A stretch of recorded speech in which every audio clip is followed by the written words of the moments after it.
So Mm-hmm. figure out how I want to start this. Don't make me laugh either. It's not a good way to start. Oh, Lord. It's not a good way to start because I know you're funny. Okay, so right now I'm talking to Mona Aiyed, and she's actually a video creator at the Game Fanatics. Hello, Mona. How are you? I'm good. What about you? I'm good. I'm good. So what's going on? Tell me about who Mona is. Let's start there, and then I guess we can kind of peel some onions there, and then oh, Lord. Okay. Well, first of all, I want to say thank you so much for having me on here. It's a pleasure, and I'm super excited. Who Mona is? I don't like talking about myself. You know why I like that question? I like that question because the individual can take it anywhere. Mm-hmm. Right?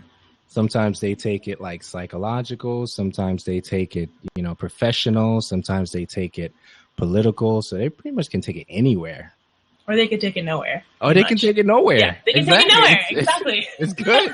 So however you want to take it is good with me, and we'll just roll with it because we got backup, we got data, we got news, we got stuff. Okay. Well, I'm a 23-year-old college student graduating in marketing, hopefully PR. Off of that, I do media personality and video games coverage for the Game Fanatic. So I go to conventions like PAX or E3 or TwitchCon, first ever TwitchCon, which was awesome, semi-awesome. But anything video games related, that's what I love to do. And media personality has been kind of my favorite thing as of late. So very cool. I don't know. That's very cool. Okay, do. That's a start. Okay, so how long have you been doing that? The media personality stuff. I started 3 years ago, actually. It was with me and my sister. We were doing some YouTube stuff for our own YouTube. And Twinfinite, I don't know if you've heard of them before. Yep. Yeah, they've reached out to us a couple times and wanted us to do some videos for them. And, we stayed with them for a year, covered some media, and then we kind of left. Took a year off, tried to kind of get re-excited about games and just was doing school for a while. And the Game Fanatics was on the internet and I saw them and I was like, I kind of want to go back to what I was doing. Taking a break sometimes kind of gets you re-excited. And I was like, I think this is the perfect time. I've taken a break and we're ready. So I reached out to them and they were looking for news media writers. And I was like, I would love to start off with media, but semi-move to videos. And they've been giving me a great platform to start on. They're very positive. The team and the crew is very awesome. Charles, who's our editor-in-chief, is fantastic. So they've given me a lot of room to grow, and I just love what I do with them. I love being with them, and I love being a Game Fanatic, and it's awesome. It just opens up, broadens my perspective. Very cool. Very cool. Well, shout outs to Charles. I know he recently got married. Cool guy. I like that guy. Yeah, he did. And 8-Bit Brit is over there too, right?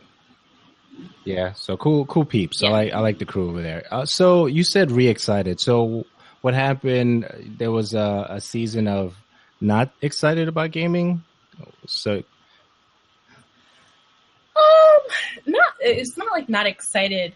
Sometimes I feel there's a limit for everything, and if you stay in one place for too long, you kind of lose where you want to go. Where I want it to be. So sometimes I feel a year is good to know what you want to do and to be exposed and experience a lot of different things. And I felt it was a great starting platform with Twinfinite. And a lot of things happened. I met a lot of people, and I kind of needed a break. They're great, everything was awesome, and then I just needed to get refocused and see where I wanted to go. Did I want to do writing? Did I want to do videos?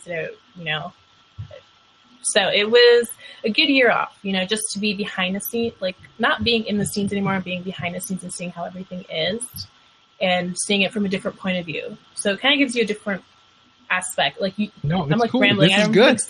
This is it right here. Go ahead. Help yourself.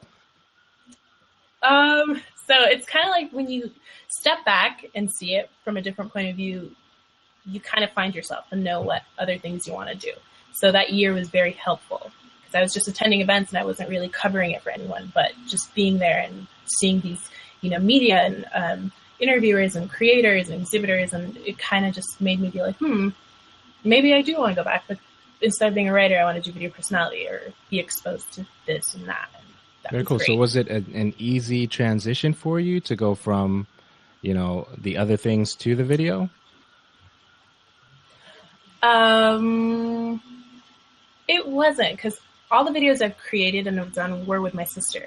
So she's always been my partner in crime and the person I was always very confident with. And to start doing videos on my own and be on my own was kind of very scary in the beginning. I didn't know my media presence was right. I didn't know if my setup was right. And I didn't know how I felt about it. So that was very frightening for me. And, 3 or 4 videos in, I felt like I was able to come up with a setup and come up with what works and what people like seeing and how a media personality should be. I still have a ton of things to learn, but I feel like it's starting to be on the right Very path. cool. Okay, so what's your setup like now, and then what works for you now when it comes to video? So before, I would never rehearse. Like, I would have an idea of everything and just be like, sit in front of a camera and just like spit everything out. But I realized, like, you have to do your homework on everything. So I would research the topic, write it down, get like a good camera setup, everything set up right so it doesn't take forever. Because it literally before used to take me 4 hours to get everything and the research and just the camera. And it was crazy. It was very hectic. But now I always rehearse. Rehearsing is huge and it helps a lot with the editing process. So you don't have to cut this and cut that and make it seem like everything meshed. So rehearsing and researching is key for me. So that has helped tremendously. So rehearsing is how long do you think that happens? Is it like an hour, half an hour, or bullet points, or what do you do with that?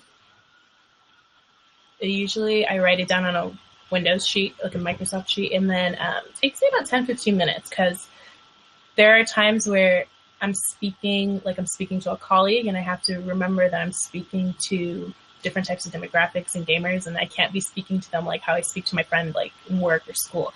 So I would hear myself say it a couple of times and then re-edit words out and be like, I can't say this, or what works, or everything meshes a bit better. Sweet. So do you feel like you're completely comfortable with the camera now? Because I watched, like I was telling you before, offline, I watched all 15 and I saw like the transition of. Oh my God. I did. It was cool. No, you did good. You did good. That is intense. I did. You did good. Thanks. You did good. So I watched them. You're doing your thing. I was laughing out loud and stuff, which was really cool. And it's so do you feel like you're more comfortable now? When did you feel like you were getting the groove and you got this? Literally 4 weeks. 4 weeks ago.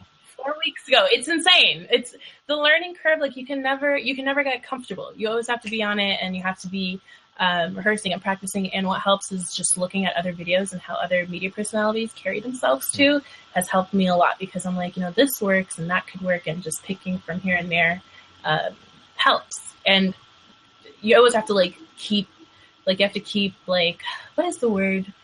Just remotivating yourself and studying other media personalities, because you always want to be fresh and you always want to be new and hip, and because everyone's always on their toes and just being the best at everything. So literally 4 weeks ago was when I was I need to do more research. I need to see what works and what not. And it's been helpful. Okay. So now the thing for me is I try not to listen to anybody's show before I record, because I don't want their personality to be I'm going in with their stuff, when I'm getting ready to record. So whether if it's a big review of a game, because Halo just passed, right? Everyone's talking about Fallout, Rise of the Tomb Raider is being reviewed and released to the wild now. So any of the information, especially if I know a Call of Duty Black Ops, right? That's the thing, right? That's I'm very bummed. Right? You know what I'm saying? So if it's games like that I know I'm very passionate about, I'm not going to take the time to listen to any of those reviews before I record my own. So I want to make sure that the thoughts that go into it is, definitely my own personality. So how do you, so having said that, how do you distinguish, how much you watch before you actually record your own content?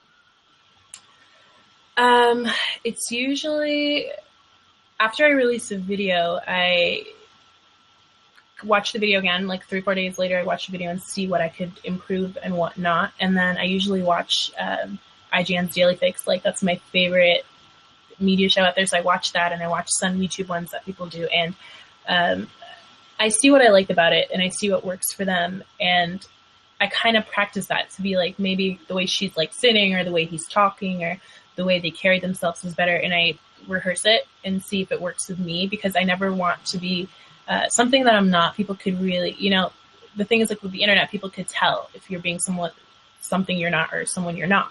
So I usually like to just be very comfortable with myself and like let it flow and just try. Just be like, she did this, maybe I'll stand up here or talk with this tone, or so it's such. But you could tell, like, if I'm doing something that I'm not comfortable with, like it doesn't flow well, and I feel like I forget my words, and I'm just not comfortable in the entire thing, and I get like very moody, and I'm like, I'm not doing this anymore. So sometimes just take a breath, breather, just sit down and just be you. It's scary, so just practicing. That's all good. That's all good. All right, so what's your favorite event that you've attended thus far? Favorite con you've been to that you love going to? Now, you said you went to E3, right? Yes, that was my first E3 this year. So what was that experience? It was crazy. Like, it's completely different than what you see like online, and It's a huge party. Like, literally, it's a huge party, but you're busy all the time, and there's not enough hours in the day. 0 hours in the day. Like, I was working a booth, Iron Galaxy. We were working Capsule Force the game for 3 days. And like, you're on your feet all the time, and you're meeting gamers, and it's like gamers that left the room kind of to just the convention. So it was super fun to interact with people.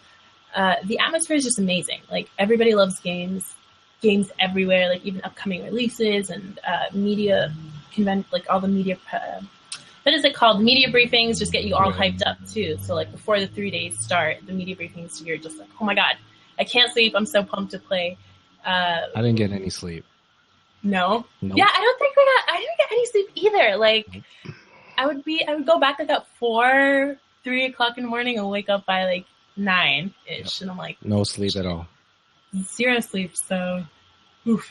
But, by the end of the week, I was excited to go home. Like, once it hit Friday, and I was like, yeah, I can take the flight back to SF and go home. Like, no, I need a break. But PAX Prime was my favorite, though. Okay. I don't think I've ever been to PAX Prime. Really? Have you been to any PAX convention? I've been to PAX's in Boston, usually Boston. Mm-hmm. And I actually have a good friend that lives out there. So this year we're trying to just stay with her instead of getting a hotel. Mm-hmm. So PAX is definitely on the radar for this year. And also, not too far out, the PlayStation game experience, the PlayStation experience thing that's coming. Yeah. So I think I'm going to be there this year. Cool. Then we should hang out. We should hang out. I'm planning to be out there. I'm waiting for a couple of things to come through, as far as like, with the PlayStation MVP program and stuff. So, and it looks like I'm going to be there this year. I'm really I'm hyped. I'm trying not to be too hyped until I see all the things. Mm-hmm. Because I think the only thing that's left for me right now is the where I'm going to sleep, right? Okay, which is most important part. Yeah, of the which is pretty important, right? So yeah. I'm trying to figure out where I'm going to sleep. I think the plane ticket is done, right? Okay, Food I can handle, right? But sleep, I don't know right now. I don't know where I'm going to sleep. You need to get that, like, I can't do the streets, especially in SF. It's crazy. Like, I live here and I can't even find a place to live. Like, it took me like forever to find a place. So find a hotel, Airbnb. Anything. Yeah. So I'm definitely, trying to finalize that. Once I get that, and the plane stuff is already done, for the most part, then we should be good. Now, a quick question: if your sister, right, wants to come through, tell her to come through. She is. She's right here. Hi, May. Tell her to jump in. Yeah, I see her here. If she wants to come here, she's more than welcome to. Do you want to jump in our podcast? If not, it's all good. We'll move on. I don't know what she's doing, but it's all her good. And my friend Henry. Hi, guys. Shout outs. Definitely, shout out guys. To everyone. Yeah, shout outs to everyone. If you can tell a little bird that you guys are in here and have people come hang out, please feel free to do that. I guess the next thing I definitely want to do is we'll jump into the news a little bit. We'll jump into the news, cover some of that, and see what's happening. And first thing I did see, serials coming to Pandora. I saw that Zoe Quinn publishing memoir for Gamergate. Now, if you ask me what Gamergate is today, I still don't know. So does anybody here know? and can explain to me. Explain to us, because what is Gamergate? I still don't have a very concise view or explanation. I still haven't received one. So if any of you guys, gals here can tell me, that'd be fantastic. Yeah, it'd be great. If no, I'll move on. You have a glimpse? You want to share? No, actually I don't, because I don't want to be attacked. But no, you're not going to be attacked. I'll defend you, because it's going to be my fault. In all honesty, I really don't know. Like, it started with a couple of people, I believe, where people were, like, females were being harassed, kind of, and hunting down, like, I don't want to drop names, but, like, some people were harassed to the point where there were death threats sent, and they stalked their address and released. One story happened is, like, they stalked this woman and they got her address, and people were sending her death threats that the cops actually had to hide her for a day or two or something. And everybody on Twitter, everyone was sending her support and love. And then another thing was another woman working in the industry, I believe, you know, her personal life was leaked. So, you know, she was in a relationship, and another person I think she was with, and the person that she was dating kind of found out and hacked all her personal information and leaked it everywhere. Personal information and addresses, and literally, like, her personal life was thrown out in the public just because she was a female in the gaming industry dating, or, you know, like, drama that's normal day to day, but she's a woman in the gaming industry. So would you say it was drama that was magnified? Because there's drama in the gaming industry all the time. Mm-hmm. What do you think? It could be. Until this day, like, you know, I met the person, but until this day, I don't really know why they specifically targeted her. You know, I don't know why. I don't even know when Gamergate started, to be honest with you, but it's weird.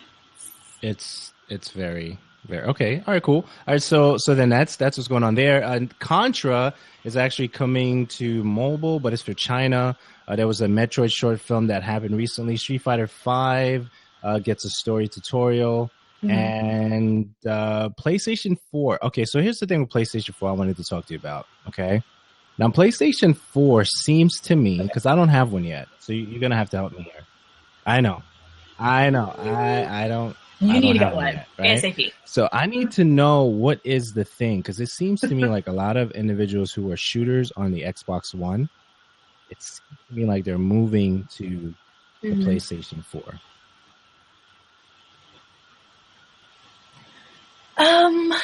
I really just think the system is just, I feel like Sony really did a fantastic job with the PS4. And, you know, I was born a huge Xbox fan. I loved my 360, and I carried it and played Call of Duty on it, and I never thought I would ever own a PlayStation until when I got my Xbox One. I didn't feel like Microsoft really had didn't have all the programs and everything integrated, and there was lots of glitches and lots of problems. And I still love Microsoft, like, you know, it's my first love. But there was a point where I was playing Advanced Warfare and my Xbox froze, and I went and I bought a PS4. Like, randomly, I was just like, I'm done. I got my credit card out. I went and I bought the PS4, and I completely regret it. Like, I was just like, holy shit, like, I have to pay all this money back. But, like, I miss, like, that gaming experience where you have, like, uninterrupted, like, flawless, you know, the system and the integration of everything was just, like, flawless. Like, I didn't have any freezing. I didn't have any problems. And I played Call of Duty, I played Advanced Warfare on the PS4, and it was just seamless. Like, nothing glitched, nothing happened. Like, my PS4 didn't restart. So like, nothing dropped.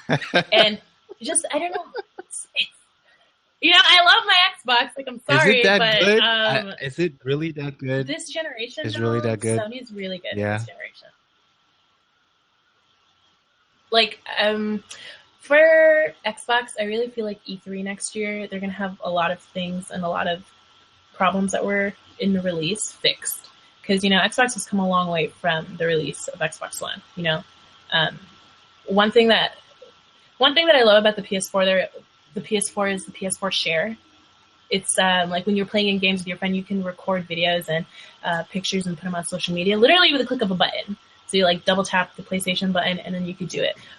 The thing that just infuriates me with Xbox, like, I can't do that real quick. Like, I have to just be like double pressing the X button, save it, go through an app, like, install Twitter and do it. And I'm just like, I was like, guys, I love you, but like, this is very important. Like, PS4 is kicking your ass in it.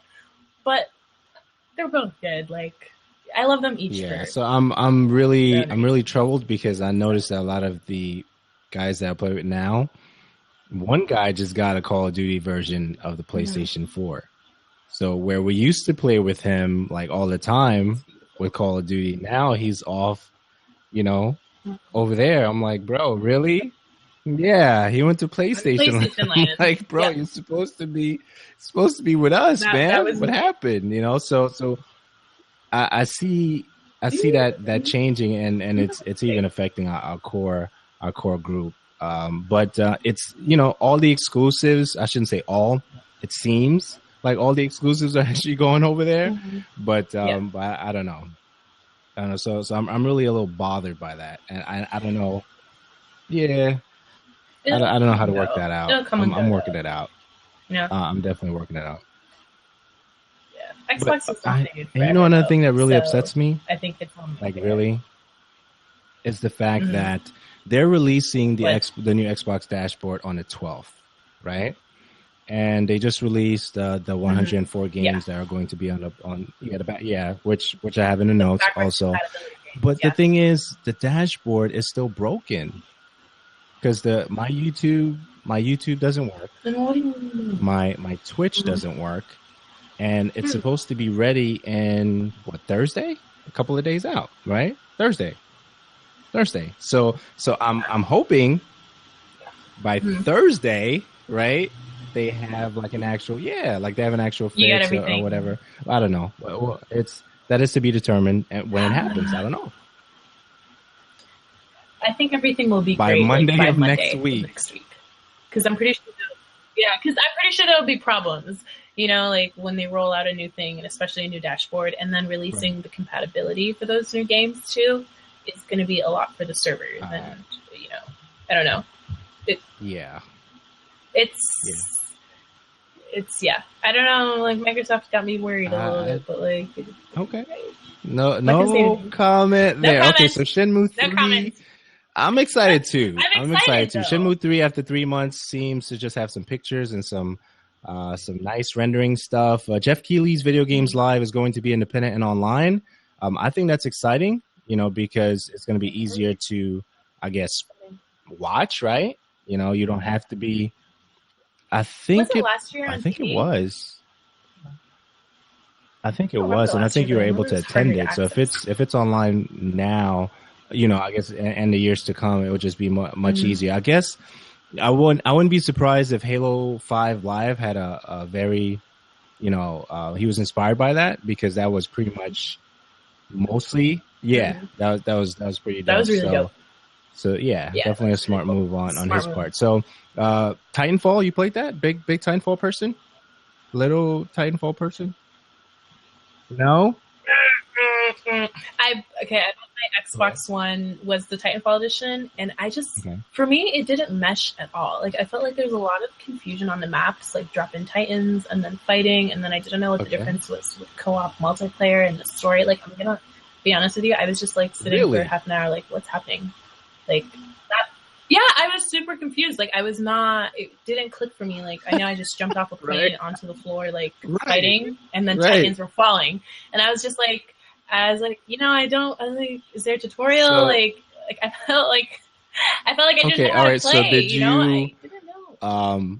How far in are you? I know we got to talk about it anyway, Black Ops, but how far in are you into Black Ops? I just want to ask that, and then I'll visit it later. Okay, cool. All right, so I'll leave it because I can't. It might be a spoiler, so I'm not gonna say. All right, so Microsoft stops reporting on console sales. So we already know that PlayStation is really like tearing them up right now. Yeah, so crazy when it comes to this part. But the thing that's interesting to me is it seems like, according to this particular article, Microsoft said Xbox Live monthly active users were up 28% year over year to 39 million. And do you think it's a positive thing or negative thing that they're not reporting on the console sales? Even though they're getting like murdered right now when it comes to that. I don't. I don't know. I don't feel like console sales should really define the competition. Do you know what I mean? Because they've been killing it in all the past gens. And I remember there was an interview, I believe, with Phil Spencer where a guy was like hounding him, telling him like, tell me your console sales, or just tell me like if Sony really beat you. Like he was just telling him like, who do you think is winning? Who do you think winning? And he was like, you know, he's a smart guy, and he's like, well, we're all going to be honest. Like we were not really fully prepared for this release, and Sony came out kicking in their, you know, they deserve everything they have. So it's kind of like, I don't, you know, they're a very successful company. Microsoft, like they will come back. There is no doubt about it. And I don't think it's bad that they're not, so do you think telling us their sales. Do you think the gap is going to get smaller? I think it will. Because I have a lot of my PS4 friends who are recently buying Xboxes. Like right now, I've taken a little break from my PS4 and I'm playing back on my Xbox because, you know, a lot of the Xbox Live games, the free ones that they're re-releasing, and the compatibility just drew me back. So they're very smart, you know, in the next couple of months before E3, I'm very excited for what they're going to release. They're smart. They might give Sony like their time the past 2 years, but they'll be back next year. Okay, so still on Microsoft, you have Eric, the architect guy, he left Microsoft. Then you have, we also talked about the 104 titles coming to backwards compatibility. Now, I went back like maybe 8 to 14 days because I was really, really hyped. And this is my issue, right? This is my issue. There's so many good games coming out for PlayStation 4 right now. It's really having me to reconsider how fast I'm going to get one of them, because the Uncharted 4 multiplayer, when I saw that, I was just like, wow. It was just amazing, you know? And then you have the Street Fighter stuff. You know, they're showing more and more Street Fighter stuff, and that's exclusive to PlayStation 4 now. And then you have the Call of Duty stuff is exclusive for like, I guess the first month or whatever. With the map packs and stuff, whatever. Yeah, I think like they get the season passes. Yeah, you know, so I'm like, wow, you know what I mean? Like, it's not like I don't have stuff that I can play on the Xbox, but it's like the tug of war is like real. It's real right now. Yeah, demand like it's changing definitely everything. Real right now. Literally. So who would have thought like PS4 would get exclusives for Call of Duty? Literally. I never saw it coming. Right? At all. First PlayStation, they started out pretty good. PlayStation 2 did really well. Right? Yeah, I don't know. I wasn't a PlayStation fan back then. So you came in on you know, swerve. You came in on the Xbox side, right? You just came in on the Xbox side? Yeah. That's cool. Yeah. So Xbox PS4 was my first Sony Very purchase actually. And then I got a Vita. I was collecting dust up in a little bit. Yeah, but see, they didn't do. Sorry. She's a huge PS4. She's a huge Sony fan. That's all good. But see, but the Vita, your Vita's collecting dust. They didn't show anything Vita related during the Paris Games Week thing. Nothing. I think they're confused too, because they were like, "Oh, we're going to be creating games for the Vita. We're not going to be creating games for the Vita." And then they came back a couple of days later, and they're like, "Oh, we're actually going to be creating games," like 2 weeks ago or something like that. They're like very inconsistent with the Vita. I don't know, because I feel like the USA we don't have a target audience for the Vita here. I feel like 3DS is killing it, and I feel like overseas the Vita is very popular.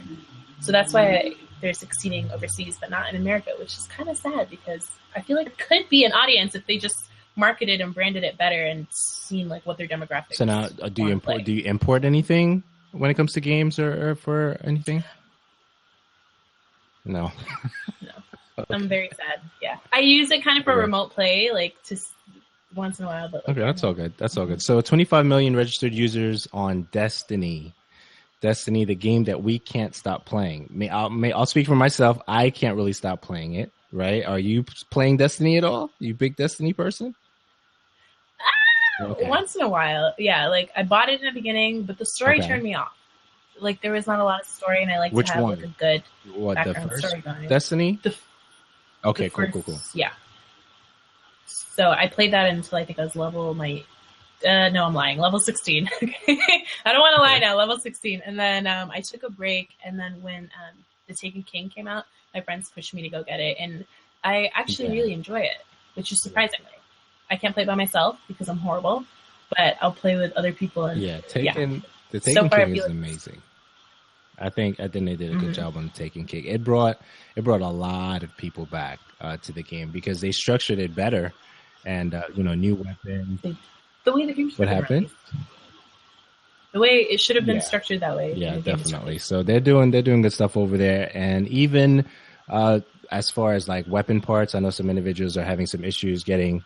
It's like a weapons parts famine, if you will, and we're trying to work that out, and it seems like they're going to push a patch for that very, very soon. So that's what's going on there. So Halo 5. I want to hear your thoughts on Halo 5. Talk to me about Halo 5, Mona. Talk to me about Halo 5. You're not going to kill me, right? I want to hear. I want you to be just real talk all the way. I haven't picked it up. In all honesty, like I have the Master Chief Collection, but like Halo never clicked for me. I swear to you, it never clicked for me. I got the Master Chief Collection. I played the first one and I played some of the second one co-op with some of my friends. And like I will pick it up. Don't worry, I'll pick it up like during the Black Friday sales. I have a couple games that I'm picking up. But like, come on, man, like it's not for everyone. There's no shame when it's not for everyone. Like, I've seen all my friends play it, and all my friends who work at Microsoft, they're like, you go pick up Halo, and I'm like, no. But, like, I promise. I watched some gameplays. It's great. Stop with the shame. Stop. Oh, my goodness. It's really like Destiny. Come on. Destiny is like Halo. But I can stomach Halo more than Destiny, to be honest. So you haven't picked it up. So we can't really talk about it. It'll be one-sided, so I'm not gonna do that. But I've seen some gameplay. You can tell me your thoughts on it. Maybe you can. Do you care, Mona? My thoughts on it. Do you really care? Do you really care at this point? Wow. I mean, seriously. Andrew, okay, like I'm sorry. That's all good. Okay, so check this out, right? So here's my thing with Halo, right? I'll mention this, and you guys can agree. You gals can agree or disagree. The thing with me with Halo, which I had a very interesting conversation with somebody recently, is the sales, right? The sales are bundled now. They're not just the sale of the game. They're actually bundling the sales with the hardware and the software, right? Yeah. So I was having a conversation with a buddy of mine. I'm like, dude, don't you realize that they're, bundling the sales now? And, we're going back and forth on it. It sounded like it was getting very intense. And I'm like, if you remember like Grand Theft Auto, any major title, Black Ops 2 or Halo 3 or any other major title that did really, really well, they just told you the sales of the game the first 24 hours, right? Or the first 5 days. But Halo 5 didn't do that, okay? Halo 5 gave you the sales for the hardware and software combined, right? So what are they really saying? Know that. Yeah, exactly. I heard like it sold like well over 1 million before the game was even released by like 2 weeks. Well, the thing that they showed, the official press release that Microsoft released, the official, you know what I'm trying to say. You know exactly. Yes, I know. I just lost. Calm down, it's Halo, okay? Calm down. You got me excited about it now, okay? So 400 million hardware and software sales combined, right? Mm-hmm. So now anyone can speculate, well, why did they do that? Because if you gave me an exact number for the game sales, then I would know what that number is. 250 million, 175 million, out of that 400 million, what was the actual Halo 5 sale, right? That number was not released like that, right? I never knew that. Hey, that's what I'm saying. So now it's either a nice way of covering the actual sales because the sales are down from previous Halos. Because if you remember the Master Chief Collection, I was gonna throw a jab at you about the Master Chief Collection, but I'm gonna save you. I'm gonna save the jab. I'm gonna save. You don't have to save it, okay? You don't have to save anything. I'm gonna save the jab. I'm gonna save it. Okay. Jesus Christ. So the thing about the Master Chief Collection, when it was broken, they're trying to figure out what was going on with the game. Bonnie Ross had to apologize. They had to do like a Xbox Live, gift for like a month, that December, the holiday season, all that stuff, So that could have affected the sales of Halo 5 because Halo, the Master Chief Collection was supposed to be a preparation for Halo 5 for the individuals who never played it, especially if you just got an Xbox and you never had a 360 or whatever. So I thought it was smart for them to do that, though. Right. So my theory is I think that they bundled the hardware and software sales to cover the actual sales of the game because it probably wasn't as good as the previous Halo titles. Okay, well, I've played some of 1 and 2, and I've watched 2 or 3 gameplays of Halo 5, and I've actually enjoyed Halo 5 more than the first 2. Coming from a person who's never really a huge fan of the following and just picked up the Master Chief Collection because I was like, try something new. Overall aspect? I felt like overall aspect because everything was very fluid and more. I think everything just meshed well. Like the way they were fighting aliens and the way the story was integrated. Like in the beginning, the cutscenes, and then when they show you Master Chief and what they're fighting, and I felt like it looked really good. It was more interesting, and I really love the colors. I'm gonna be honest with you. Did you played Halo 5? You know, in the first scene where it's like purple and all these like, okay, I don't know. It just drew me in. I was just like eating my salad, like team, and they're doing all the moves, right? Yeah, and they're teaching you how to use the guns and everything. Right. It caught my attention, and then with the story, it went really well. So I felt like they did. I don't think, I felt like they put a lot of work and effort into Halo 5. Like, I don't think they would have released something half-assed. I agree with that. It could have been like, come on, like, I think they just wanted to push something out there because Sony was killing it, and then they know, like, maybe the Halo fans will save us. But no, I really feel like Halo 5, like, they did, I'll pick it up and, we'll discuss, we'll chat. But we'll have to chat some more. We have to chat some more. Yeah. Okay, so that's the Halo talk. And, all right, so Michael Pachter, had a recent comment and a magazine. Mm-hmm. I don't know if they still call them zines, right? He's basically said that Activision really got a good deal on the Candy Crush deal that they had. I think, what was that, 4.9 billion or whatever? Billion, yeah. Yeah, I think basically he's saying that they got a good deal on that. That's pretty much what that was. I don't understand what their plan is. It's a lot of money for Candy Crush. Right. I don't know, to be honest. Well, I'll tell you what it says here. It says they're planning maybe to use it for stuff like Pitfall, Dig Dug, WoW, Dungeon Defender, probably microtransactions because Candy Crush is really good at that, maybe. Mm-hmm. My parents play it all the time. Right. So leveraging that, I would never play that, because I hear how addictive it is. I did zero. No. My parents would play it on the dinner table. Like, we would be sitting down, and me and May are eating, and my dad just has an iPad, and my mom's under the table on her phone, and I'm like, hello, family dinner, put your toys away. Candy Crush go. We're not doing it. So I was shocked. I just made a hashtag when they purchased it. I was like, Activision, pay my tuition. Activision, pay, like, my addiction for Red Bull. Like, just pay up, man. I'm not doing it. I'm not. I see how addictive it is. I'm not doing it. Okay, so Rise of the Tomb Raider. Did you play that? Yes. I played it at PAX Prime. I was able to get my hands on it earlier and play it. And, like, I'm in love with, like, Lara. She's, like, my favorite protagonist at the moment, especially, like, a strong female protagonist. She's not, like, overly sexualized because they recently... Okay, this is my favorite part. Did you play the first Tomb Raider? I did. Did you play the one that they released for Xbox One? They came up with, like, a patch where you can dress her. And that was, like, my favorite thing of all time. Because they had, like... where you can dress her?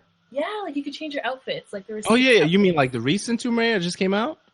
Not the new one that's coming out tomorrow. No, not Rise. The other one. Yes, the one before that. Yeah, I played that one. Yeah. Okay, so... It was good. I mean, I beat it in, like, 2 days. It was so good. Yeah. 2 days. I was getting anxiety from some scenes. Like, it was so, like...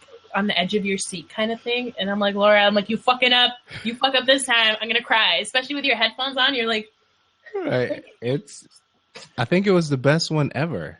To date. To me, it was the best one.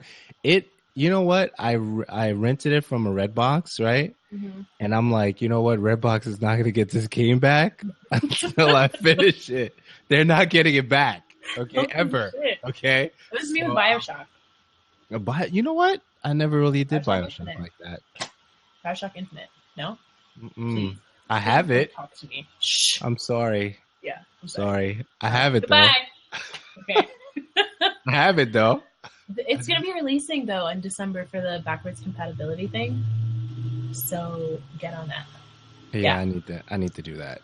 I need to do that. But I haven't really done Bioshock like that. But Tomb Raider, I was with you on the Tomb Raider. See me, you on the Tomb Raider? Yeah. Yeah. Yeah. I just liked it because like there are parts where it's like cinematic, and I love games that the story mode is cinematic and it gives you kind of like a movie scene going, and it's so fueled with like stories and artifacts and caves and side missions that really give you that keep you busy. Like, you know, I feel like it was a full-on effort, 100% delivered in that game. Like, I was not disappointed one bit. Maybe I was disappointed with the amount of combat that was getting my ass kicked, and Laura kept slamming her damn body on the ground, and I was like, how is this woman still alive? Like, the amount of falls and arrows and stuff going through her ribs, I was just like, and it's so visual. Like, they just delivered an amazing, emotional, like, cinematic game. It was beautiful in every way.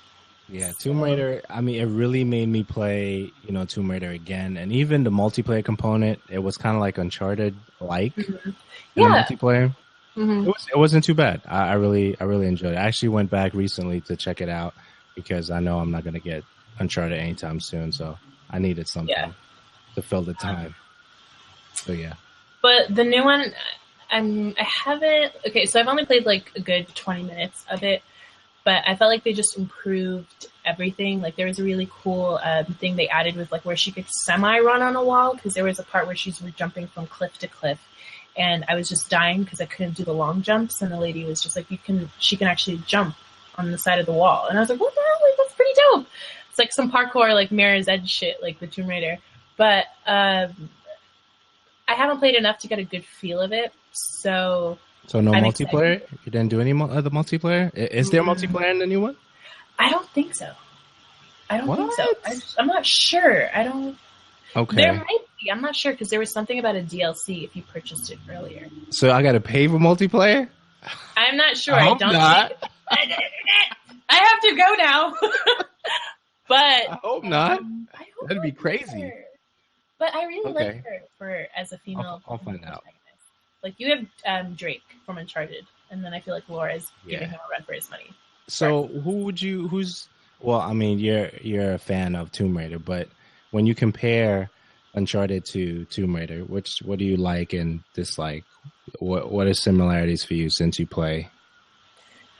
So I recently got the Nathan Drake collection for the PS4 because I've never played any of them. So there is a lot of similarities. But I feel like so Uncharted I just feel like is very cinematic.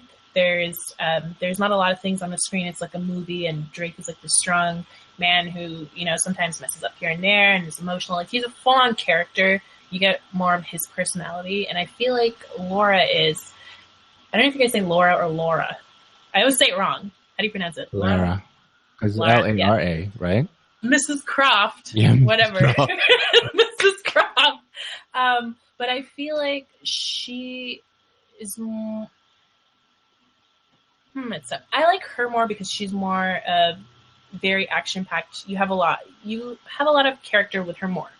You know, you get to experience her pain, her happiness, when she loses someone, her adventures. So what are you trying to say about my man Drake, though? There is nothing wrong. He's great. But I'm just saying, I just, like, you know, have a bond with Mrs. Croft, okay? Okay. So, okay. They're both good. Yeah. But they're both great. Like, they're fantastic series, and I like her. Very cool, very cool. All right, so last but not least, I wanted to do this one last. Call of Duty Black Ops. This is my favorite game in the entire world, this is your jam? This is your jam right here? Yes. Why is this your jam? I don't know. Tell me. The reason I got into Call of Duty was Black Ops 2. That game I was just like, oh my god, this is amazing. Multiplayer was fantastic. The story was great. The guns are amazing. Like, the hijack map just, like, blew me away. Like, I was like, yo, this is my shit. What, the boat? Yeah. Yeah, we're on the boat. The hijacked one. That was my favorite. But Ghosts came out, a huge disappointment. Advanced Warfare kind of came back and it was amazing. Love that. And then Black Ops 3, I was super excited because I was like, yo, Black Ops 2, it's got to be like Black Ops 2 on steroids. and I'm never leaving my home. I haven't left for 2 days when the game came out. Like, Really? I'm telling you, yeah. I was just like a stinky old person. No, I was just like, I need to go see the sun. I need a shower and get some like food because I'm like a rotten mess. Right. But so I feel like Treyarch put a lot of work into it, especially with multiplayer. The specialists is like a really cool touch. So who do you use? What's it? The spike dude, the guy with the spikes. I don't remember his name. Okay. He has like the robotic arms. Is that the one on the left or the one all the way to the right? I use the bow and arrow person. I hate the bow and arrow person. I use the bow and arrow blow person. The shit out of people when you shoot them. The bow and arrow, it's dope. Yeah, can't stand her. No, sorry, but the specialist part is like a really cool. Wait, gravity spikes. Yeah, the gravity spikes guy. Okay. Named Ruin. Thanks, May. No one asked you, but so. I don't know. The classes seem really cool. The maps are pretty awesome. I love like there's like an underwater map, like kind of like underwater where you can swim in water. Yeah, and you have to come up on the other side. Yeah, is that the one with the wind? Or was that the same one with the wind where you had to put the spike down so the wind wouldn't blow you away? I'm not sure.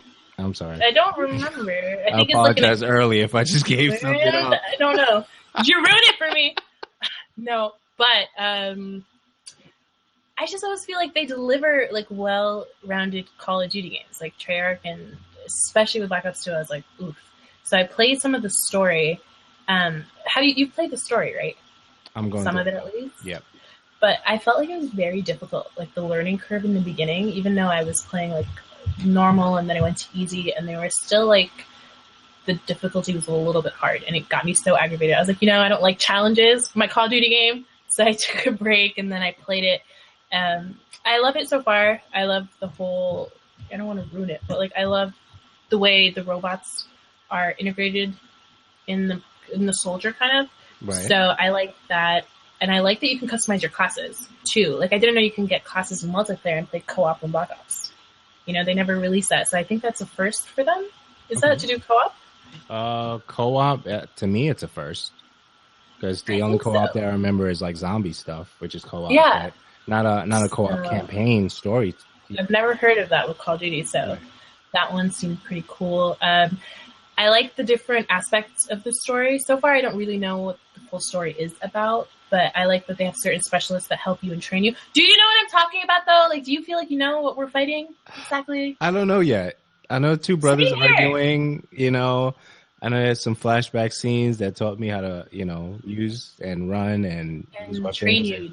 Train stuff, flashbacks. Yeah. And after the flashbacks, we're kind of like, real time now. Mm-hmm. And we're supposed to be doing something and moving forward.